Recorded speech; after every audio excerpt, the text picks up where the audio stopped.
드립니다. 하나님께서 기뻐 받으시리라고 믿습니다. 그리고 또한 성도 여러분들 각자에게 오늘 하나님의 능력이 함께 하셔서 이 세대가 어떠하든 그것들을 잘 이겨나갈 수 있는 지혜가 있는 하나님의 백성 되시길 예수님의 이름으로 축원합니다. 오늘 설교 제목은 새로운 변화 속에서도 잊지 말아야 할 것이라고 제목을 정했습니다. 여러분, 세상은 계속 변해갑니다. 우리가 예전에 알고 있었던 그 삶과 지금의 삶은 달라졌어요. 예전에 사람들의 생각하는 것들이 지금의 생각하는 것과는 또 달라졌어요. 교회에 대한 생각도 달라지고요. 그리고 우리가 알고 있는 이 여러 가지 가족 관계에서도 달라졌습니다. 여러분, 혹시 교회를 따졌을 때 첫째, 종교에 대해서 호감도를 가지고 측정하는데 1등이 뭔지 아십니까?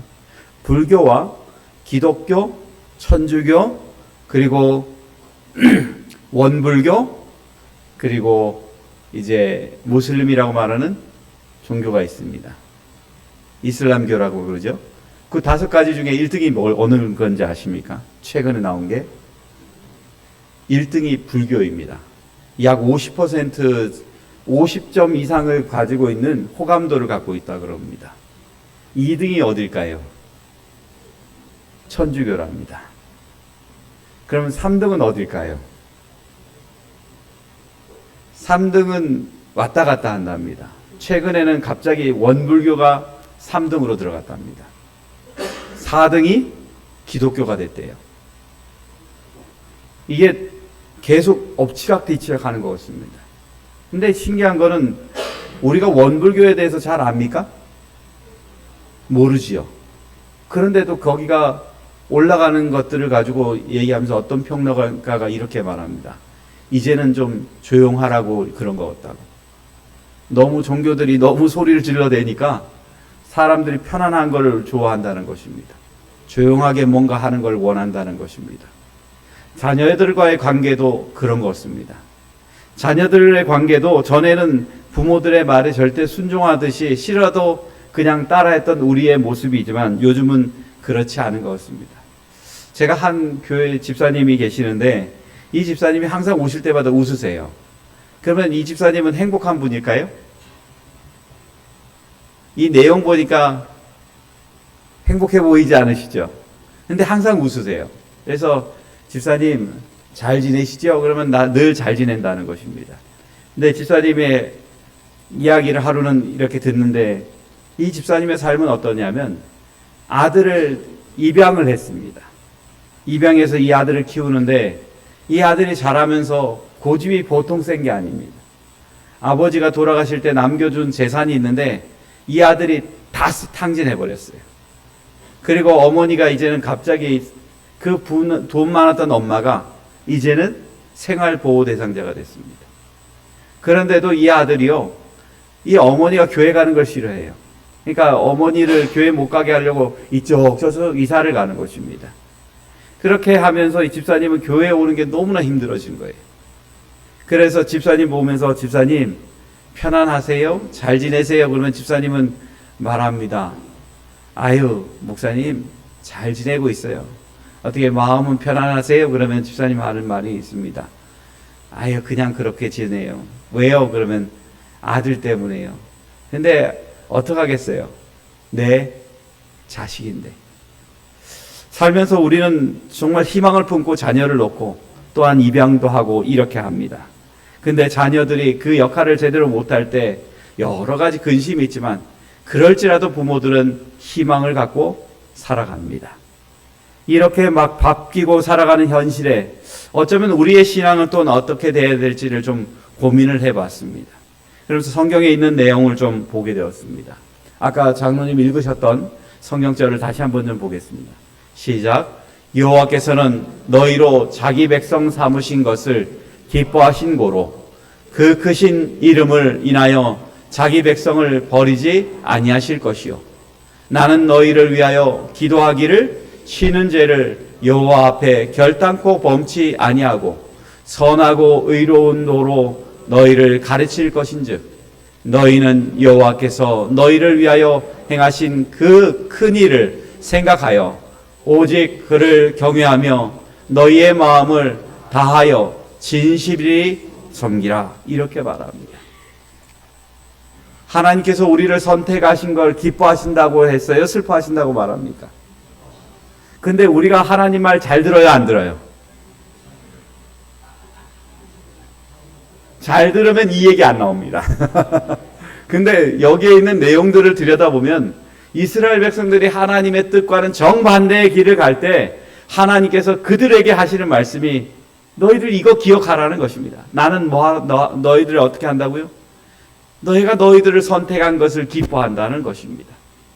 그리고 또한 선지자인 사무엘 또한 얘기하기를 나는 너희들을 위해서 기도하기를 신음죄를 범하지 않기를 원한다고 말합니다. 이 좋은 얘기인가요? 나쁜 얘기인가요? 좋은 얘기지요. 그리고 또한 너희들에게 있어서 기억해야 될 것은 하나님을 경외하는 것들을 결코 잊지 말라고 얘기해 줍니다. 오늘 우리는 하나님께서 우리에게 많은 것들을 주셨습니다. 그럼에도 불구하고 때로는 우리가 요구하는 것이 다를 때가 있습니다. 여러분, 이스라엘 백성들이 이전에 사사로 만족하지 않습니다. 이제는 왕을 달라고 말합니다. 왕을 달라 하고 그리고 그들에게 있어서 지금 있는 사무엘이 있지만은 사무엘 말고 다른 왕을 달라고 얘기하는 것입니다. 여러분, 사무엘은 정직한 사사였을까요? 사무엘은 정직한 사사였을까요? 사사인 사무엘이 이렇게 말합니다. 내가 여기 있나니 여호와 앞과 그의 기름 부음을 받은 자 앞에서 내게 대하여 증언하라. 이스라엘 백성들에게 얘기하는 것입니다. 내가 누구의 소를 빼앗았느냐? 누구의 나귀를 빼앗았느냐? 누구를 속였느냐? 누구를 압제하였느냐? 내 눈을 흐리게 하는 뇌물을 누구의 손에서 받았느냐? 그리하였으면 내가 그것을 너에게 갚으리라 하니라. 이렇게 말합니다. 이 말은 사무엘이 떳떳하다는 거예요? 부실하다는 거예요? 그의 삶이 떳떳하고 정직하였다는 것입니다. 정말 지도자로서 그는 부족함이 없었던 사람입니다. 지도자로서 정직하였기 때문에 좋은 모본이었기 때문에 이스라엘 백성들이 자신에게 왕을 달라 할 때 그 하나님의 심정을 갖고 이야기하는 것입니다. 하나님이 우리에게 엉뚱한 거 더 달라 해도 않느냐? 하나님이 우리에게 어떤 뇌물을 요구했느냐? 그런 거 요구하지 않았습니다. 하나님 앞에 정직했던 사무엘 또한 그런 사람이었기 때문에 이스라엘 백성들에게 그렇게 질문하는 것입니다. 그때 그들이 말합니다. 그런 적이 없다고요. 정말 하나님의 백성으로서 살아가면서 그의 삶이 떳떳했던 것처럼 어쩌면 우리가 이 악한 세대로 돌아가는 현 조수의 속에서 정말 그들에게 올바른 빛을 전해주기 위해서는 우리는 정말 하나님의 백성으로서 거짓 없는 삶 그리고 깨끗한 삶을 살아가야 된다는 것을 우리에게 얘기해주고 있는 것입니다. 예언의 시는 다음과 같이 말합니다. 사명을 맞춰가는 사람에게 주어지는 영예는 이제 막 책임을 지고 아직 시험대에 오르지 않은 사람들이 받는 박수갈채와 축하 인사보다 훨씬 더 가치가 있다. 사람은 진리의 대적들까지도 그의 충절을 인정할 때 가벼운 마음으로 짐을 벗을 수 있지만 우리들의 큰 인물들 중에는 명예와 이익을 얻으려고 원칙을 희생시켰기 때문에 수치 가운데 그들의 공직을 마치는 사람들이 얼마나 많은지, 인기를 얻으려는 욕망으로 부와 안위를 탐하는 유혹 때문에 그들은 길을 잃는다. 하나님께서는 행한 대로 갚으실 것이다. 가장 큰 외적인 변형, 하나님과 혹은 그들 자신과 화목의 관계를 맺고 있지 않은 사람들에게 행복을 가져다 줄 수가 없다. 이렇게 말합니다. 그러기에 오늘 우리 하나님의 백성들이라고 말하는 사람, 이 악한 조수를 만났을 때의 삶은 우리는 정직과 그리고 하나님 앞에 떳떳한 삶을 살아갈 때 우리는 당당한 말을 할 수 있는 사람이 될 수 있음을 기억하고 저와 여러분의 삶이 하나님 앞에 그리고 세상 앞에 정직한 그리스도인의 삶을 사시게 되길 예수님의 이름으로 축원합니다. 그들에게 있어서 왕을 요구하는 것들이 참 애매한 요구입니다. 이 요구는요, 그들이 말할 때 사무엘을 뭐라고 할 수가 없어요. 왜냐하면 사무엘은요, 이 지금 상황이 되기 전까지, 얼마 전까지만 해도 베델과 길갈과 미스바로 순회하고, 그리고 그 각 지역을 다니며 하나님의 복음에 정직했던 사람이었던 것입니다. 그런데 그가 이제 나이가 들고 난 이후에 그 사역을 누구에게 맡겨요? 그 아들들에게 맡겼습니다. 근데 이 아들들이 정직했어요? 안 정직했어요? 정직하지 않았어요. 사사로서 그 역할을 맡겼음에도 불구하고 그것들을 정직하게 행하지 않으니까 백성들과 장로들이 그렇게 말하는 것입니다. 이스라엘 모든 장로가 모여 라마에 있는 사무엘에게 나아가서 그에게 이르되, 보소서, 당신은 늙고 당신의 아들들은 당신의 행위를 따르지 아니하니 열방과 같이 우리에게 뭘 세워달라고요? 왕을 세워달라는 것입니다. 여러분, 왕이 세워진다는 말은 좋은 말일까요? 안 좋은 말일까요?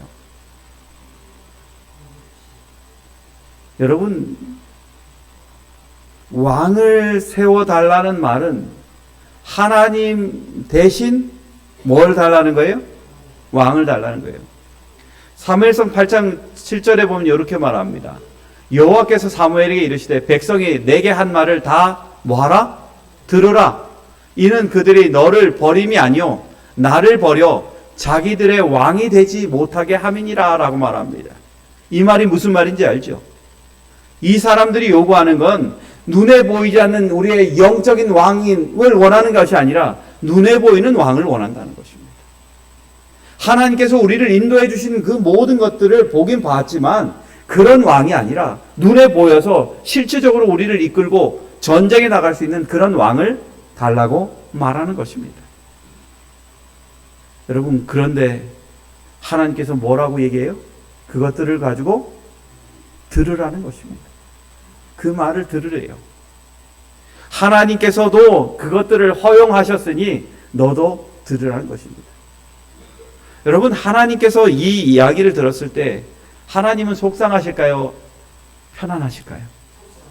속상해요. 왜냐하면 이스라엘 백성들을 과거에 아브라함 때부터 시작해서 그들을 이끌어 오셨던 하나님께서 애굽에서도 그들을 이끌어 오셨어요. 그리고 가나안 땅에 들어가서 정착하지 못할 사람들을 숫자를 많이 만들어 가지고 와서 가나안 땅을 다 정착하게 만들어 놨어요. 그러면 그들을 인도하셨던 하나님이 계심으로 인해서 그들은 복받은 사람인데 그들이 그것들을 거절하는 것입니다. 그러니 하나님 입장은 얼마나 가슴이 아프시겠어요. 근데 하나님은 그 징조를 미리 아셨을까요? 몰랐을까요? 미리 아셨어요. 왜냐하면 하나님은 그 나라가 어떻게 갈 건지를 미리 예지력으로 그것을 보시고 말씀하시는 분이기 때문에 그것들을 미리 알았어요. 예언의 신의 그 부분에 대해서 이렇게 말합니다. 여호와께서는 이스라엘 백성들이 왕을 요구하리라는 것을 미리 아셨으나 국가의 기초가 되는 원칙들을 변경시키는데 동의하지 않으셨다라고 말합니다. 왕은 지극히 높으신 하나님의 대리자가 되어야 하였다. 하나님을 국가의 원수로 인정해야 하고 당신의 율법을 지상의 최고의 법으로 실행하여야 하였다라고 말합니다. 그러니까 왕은 누구의 뜻에 순종하는 사람이 되어야 된다는 거예요. 진정한 왕이 되시는 하나님의 뜻을 순종하는 사람이 될 때 왕이 될 수 있다는 것입니다. 근데 여러분, 이스라엘의 역사를 뒤져보면 하나님을 전적으로 왕으로 모신 왕이 몇 명 됩니까? 몇 명 되지 않아요. 손에 꼽혀요. 많은 사람들이 하나님을 그들의 하나님으로 모시지 않음으로 해서 모든 백성을 악의 굴로 보내는 것입니다. 그것들이 하나님은 다 아셔요. 그리고 그곳에 있는 사무엘도 그걸 다 알아요. 근데 그들이 그걸 요구하니 하나님은 어쩔 수 없이 들어주시는 것입니다. 그리고는 사울 왕을 세우십니다. 길갈로 가서 그에게 왕으로 세우고 그를 높이고 이제는 그가 말하기를 이제는 나도 이제는 왕의 직분에서 물러나고 사사로서 너희들을 인도하던 그것에서 물러나고 이제 제사장직으로서 그리고 사사로서 정말 영적인 지도를 위해 물러나겠다고 이야기하는 것입니다. 그래서 이 사무엘상 12장은요 사무엘이 이제 사사로부터 퇴진하는 이야기입니다. 그 이야기를 통해서 정말 하나님께서는 거기에 대해서 그들에게 저주를 퍼붓고 그들에게 혼을 내야 정상이지만 그렇게 하지 않으시고 사랑의 하나님은 그것들을 가지고 이렇게 표현하시는 것입니다. 너희들이 딴 건 다 몰라도 이거 하나 기억하라는 것입니다. 사무엘상 12장 22절에 말합니다. 같이 읽어볼까요? 시작. 여호와께서는 너희로 자기 백성 삼으신 것을 기뻐하신 고로 그 크신 이름을 인하여 자기 백성을 버리지 아니하실 것이요 라고 말합니다. 하나님께서 너희들이 비록 그럴지라도 나는 너희들을 뭐한다? 기뻐한다는 것입니다. 성도 여러분, 오늘 우리 하나님을 믿는 많은 사람들이 있지만 많은 사람들이 하나님의 뜻에 순종하지 않는다 하더라도 하나님은 우리를 선택한 걸 기뻐하신다는 걸 이야기하고 기억하시기 바랍니다. 하나님께서 우리를 기뻐하신다는 것들은 그냥 기뻐하시는 것이 아니라 하나님의 약속 때문에 그럴 것입니다. 하나님께서 아브라함을 부르실 때 약속하셨죠. 내가 너로 뭘 만들겠다고요? 큰 민족을 이루고 내게 복을 주어 내 이름을 창대케 하리라 이렇게 말씀하셨어요. 아브라함과 약속하셨던 것이 있기 때문에 하나님은 그것을 지키시기 위해서 그러셨습니다. 그리고 아브라함에게 또 말씀하십니다. 저 하늘에 있는 무별보다 내 후손을 뭐하게 하겠다고요? 많게 하겠다는 것입니다. 셀 수 없이 만들어 주겠다는 것입니다.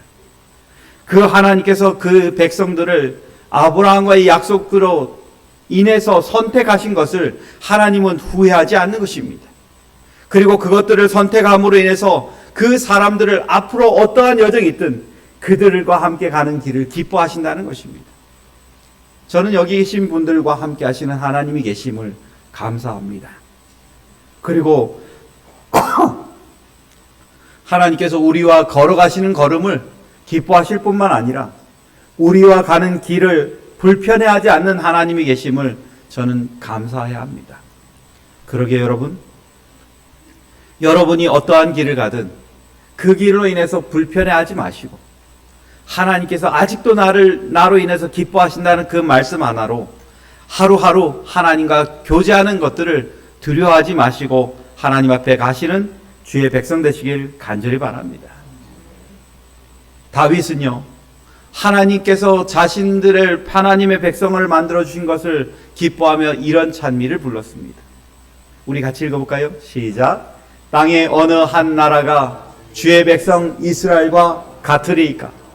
하나님이 가서 구속하사 자기 백성으로 삼아 주의 명성을 내시며 그들을 위하여 큰 일을 주의 땅을 위하여 두려운 일을 애국과 많은 나라들과 그의 신들에게서 구속하신 백성 앞에서 행하셨사오며 주께서 주의 백성 이스라엘을 세우사 영원히 주의 백성으로 삼으셨사오니 여호와여 주께서 그들의 하나님이 되셨나이다.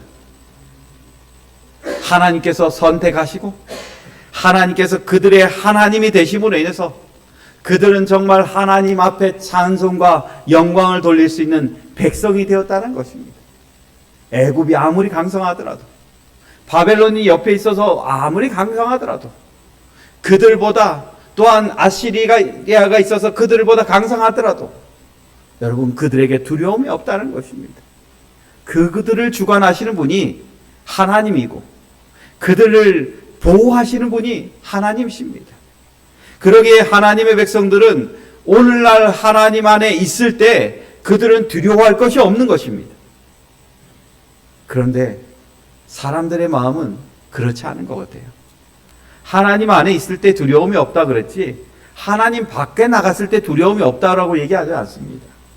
근데 사람들이 얘기할 때는 하나님 밖에 있어도 두려워할 게 없다고 생각하고 막 나갑니다.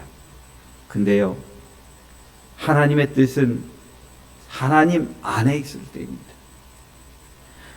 하나님께서는 하나님 백성을 통해서 꿈이 있으세요. 그게 뭐냐면 모든 세상 사람들이 하나님을 섬기고 하나님의 복을 받기를 원하시는 것입니다. 그래서 하나님께서 모세에게 말씀하실 때 이렇게 말합니다. 세계가 다 내게 속하였나니 너희가 내 말을 잘 듣고 내 언약을 지키면 너희는 열국 중에 내 소유가 되겠고 너희가 내게 대하여 제사장 나라가 되며 거룩한 백성이 되리라. 너는 이 말을 이스라엘 자손에게 고할지니라 라고 말합니다. 성도 여러분, 오늘 우리가 하나님 안에 있을 때 복을 받을 수 있고 제사장의 백성으로서 살아갈 수 있음을 이야기하고 있습니다. 그러기에 오늘 우리가 하나님의 백성으로서 살아가면서 정말 하나님의 선택이 잘못되지 않았다는 것들을 증명할 수 있는 하나님의 백성이 저와 여러분이 되셨으면 참 좋겠습니다. 하나님이 기뻐하시는 것처럼 정말 하나님께서 사람을 선택함에 있어서 후회하지 않는 것처럼 우리의 선택이 하나님께로부터 택하심을 받은 것이 우리의 기쁨이요 즐거움이 되는 그런 은혜가 저와 여러분 안에 있게 되길 간절히 바랍니다. 하나님은요, 하나님의 백성 한 사람 한 사람을 인해서 주변 사람들이 하나님의 복을 받기를 원하시는 것입니다. 그때 하나님이 기뻐하실 수가 있어요. 우리가 잘 아는 것처럼 룻기에 보면은 룻이 나오고 시어머니 누가 나와요? 나오미가 나옵니다. 근데 여러분, 나오미가 모압으로 갔을 때 그들의 집안이 안정적이었는데 모압에 있는 며느리를 만나고 하면서 이 집안은 갑자기 몰락하고 맙니다. 그랬을 때 이 고향으로 돌아가는 나오미를 쫓아온 며느리 둘이 있는 중에 한 명만 시어머니와 함께 갔습니다. 그 이름이 누구였죠? 이름 아예 나와 있잖아요. 그죠? 룻입니다. 근데 룻이 한 말이 참 저는 마음에 드는 것이 이 단어입니다. 이것입니다. 노란색입니다. 같이 읽어볼까요? 시작. 어머니의 백성이 나의 백성이 되고 어머니의 하나님이 나의 하나님이 되시리라. 여러분, 이 여인이 뭘 보여줬기에 이런 말이 되었을까요? 뭘 보여줬을까요? 주석에는 이렇게 말합니다. 롯의 유일한 지식은 그녀가 나오미와 그녀의 가족의 삶에 반사된 하나님을 본 것뿐이었다. 이렇게 말합니다. 나오미를 통해서 보여준 하나님, 그 하나님이 고난 중에 있을지라도 그 하나님은 대단한 하나님이라는 걸 룻은 마음으로 느끼고 체험했다는 것입니다. 하나님이 우리를 통해서 기뻐하시는 이유는 우리를 통해서 또 다른 사람이 하나님을 만날 수 있는 길을 열 수 있고 또한 하나님께서 그것을 통해서 영광 받으실 수 있는 그 날이 있기 때문에 하나님은 기뻐하시는 것입니다. 저는 여기 계신 분들이 여러분의 삶을 통해서 어느 누군가 받을 수 있는 복들을 나누어 줄 수 있는 선한 그리스도인의 삶이 저와 여러분의 삶 속에 나타나길 예수님의 이름으로 축원합니다. 그래서 롯과 같은 좋은 며느리가 있듯이 하나님을 만나는 또 다른 그릇들이 우리에게로부터 시작되기를 예수님의 이름으로 축원하는 것입니다. 여러분, 하나님은 우리로 인해서 기뻐하신다고 말했고 또한 하나님은 우리를 사랑한다고 말합니다. 여러분, 하나님이 우리를 사랑하기 때문에 하나님은 때론 우리가 하나님 앞에 벗어난 삶을 살더라도 적소적소에 하나님의 백성을 보내줍니다. 그것을 사무엘상엔 이렇게 말합니다. 백성이 여호와께 부르짖어 이르되 우리가 여호와를 버리고 바알들과 아스다로스를 섬김으로 범죄하였나이다. 그러하오나 이제 우리를 원수들의 손에서 건져내소서. 그리하시면 우리가 주를 섬기겠나이다 하매. 그 다음 절입니다. 같이 보겠습니다. 시작. 여호와께서 여룹바알과 베단과 입다와 나 사무엘을 보내사 너희를 사방 원수의 손에서 건져내사 너희에게 안전하게 살게 하셨거늘. 이렇게 말합니다. 여러분, 여룹바알은 누굴까요? 여룹바알은 기드온입니다. 기드온입니다. 예. 그리고 베다는 드보라와 함께 가나안 왕 아반의 압제로부터 이스라엘을 구원한 사사였습니다. 그리고 입다가 있었고요. 그리고 나 사무엘이 있습니다. 이 사람들이 다 언제 때일까요? 하나님의 백성들이 영적으로 타락하고요. 그리고 그들에게 정말 하나님이 필요할 때 하나님께서 적석적소에 보낸 하나님의 사사였습니다. 여러분, 우리가 하나님의 백성으로서 왕을 달라는 말을 할 때 우리에게 정말 필요할 때마다 적서적소에 하나님께서는 보내주는 존재가 있다는 것을 기억해야 됩니다. 왕 이전에 하나님은 우리의 필요를 항상 채워주시는 분이셨습니다. 그리고 우리가 무엇을 하든 우리의 방패가 되셔서 하나님께서 막아주셨다는 것입니다. 우리가 결코 잊지 말아야 될 건 하나님께서 사랑이셔서 우리를 하나님 백성 삼으신 걸 기뻐하셨을 뿐만 아니라 적서적소에 하나님의 백성을 보내셔서 우리를 적으로부터 보호하실 뿐만 아니라 하나님의 백성을 정말 참된 가치로 세상에 드러내는 일을 하나님께서 하셨음을 기억하고 살아가는 것이 우리의 일이라는 것입니다. 그러게 여러분, 오늘 우리가 살아가면서 정말 우리를 보호하시는 하나님을 기억하시고 살아가는 하나님 백성 되시길 예수님의 이름으로 축원합니다. 그래서 시편 7편 10절에 이렇게 말합니다. 같이 보겠습니다. 시작. 나의 방패는 마음이 정직한 자를 구원하시는 하나님께 있도다. 마음이 어떤 사람요? 정직한 사람. 하나님을 하나님으로 품고 세상에 어떠한 일이 있던 하나님 안에 살아가기 위해 노력하는 그런 사람을 하나님께서는 품기 위해서 하나님께서 직접 방패가 되어주신다고 말하고 있습니다.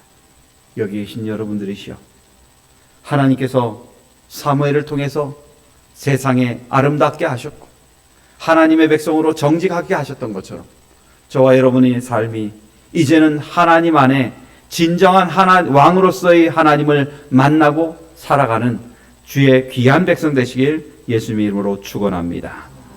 두 번째는 이것입니다. 나는 너희를 위하여 뭐 하겠다고요? 기도하기를 쉬는 죄를 여호와 앞에 결단코 범하지 아니하고 라고 말합니다. 여러분, 사무엘은 자신의 사역이 끝났다고 해서 나는 쉴 거야 하지 않았습니다. 제 꿈이 뭔지 아십니까? 은퇴하는 겁니다.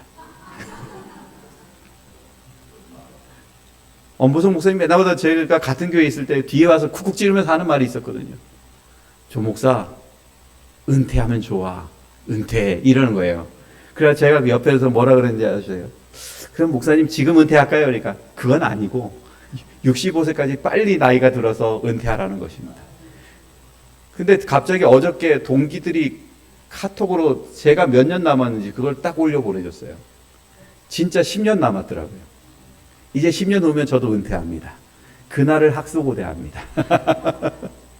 근데 왜 그렇게 생각하냐면 설교를 하려고 준비하는 것보다 은퇴하면서 정말 평신도로 정말 열심히 한번 봉사해보고 싶은 마음이 들어서 그 얘기를 합니다. 근데 여러분, 은퇴를 경험한 이 사무엘이 약속하는 게 뭐냐면 내가 뭘 하지 않기를 한다고요? 기도하는 것을 멈추는 죄를 범치 않는다. 우리가 살면서 하나님의 백성으로서 가장 두려워해야 될 것이 뭐냐면 기도를 멈추는 죄라는 것입니다.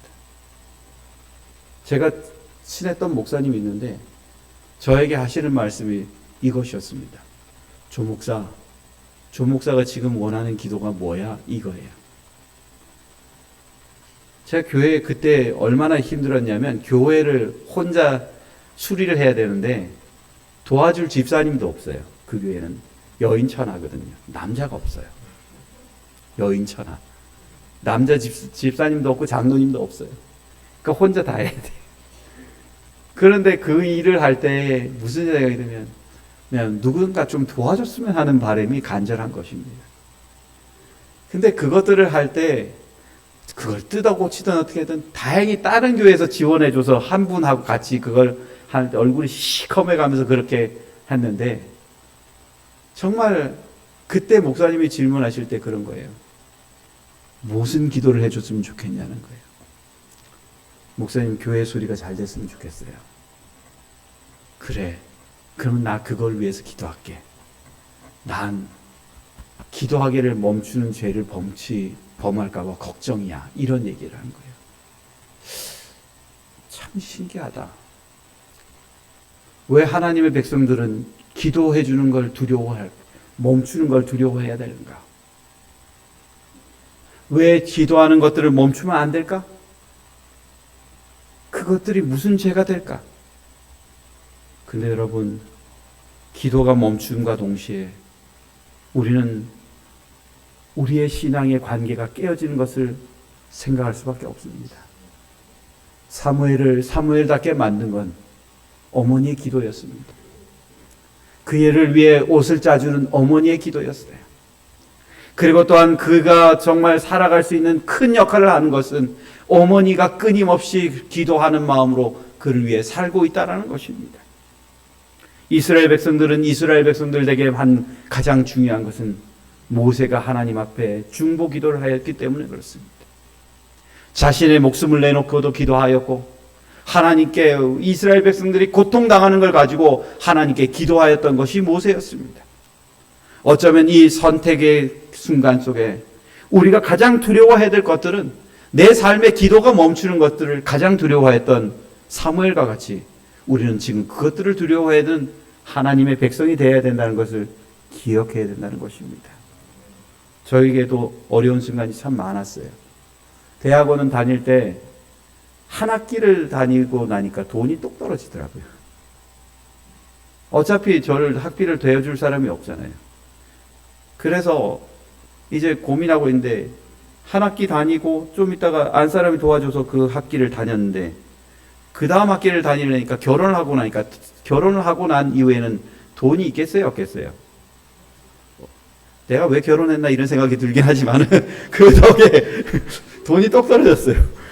똑 떨어지니까 안 되겠다 싶어서 애들 같이 공부하는 친구인데 제가 그랬어요. 야, 아무래도 내가 한 학기 가서 돈을 좀 벌어서 와야겠다. 그러니까 갑자기 저희하고 친한 친구들 쫙 모이더니만 오늘 사로교회에 모여 이러는 거예요. 서중원 앞에 사로교회가 있거든요. 그땐 조그만한 교회였습니다. 그러더니만 거기서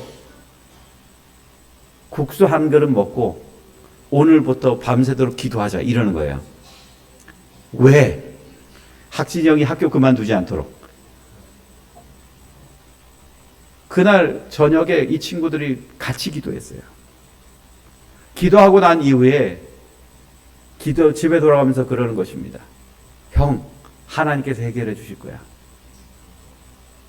그리고는 갑자기 다음날 학교를 갔는데 안금영 교수님이 불러요. 자네 정말 돈이 없는가? 이러는 거예요. 돈이 있으면 제가 고민하겠어요, 안 하겠어요? 돈이 없어요. 그래서 한 학기를 좀 쉴까 합니다. 그러니까 이번 학기는 자네가 그 얘기를 해가지고 동네방네 학생들이 쫓아왔네. 그래 쫓아와가지고 다 안금영 교수인데 잘리면 이 친구 이 형 공부 안 하면 안 된다고 이렇게 얘기한 거예요. 그러니까 아르바이트 자리가 하나 있네. 가서 하게 그러는 거예요.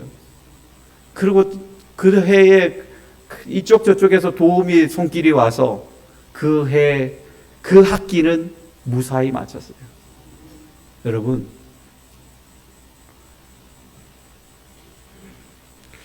그 친구들이 왜 기도를 했을까요?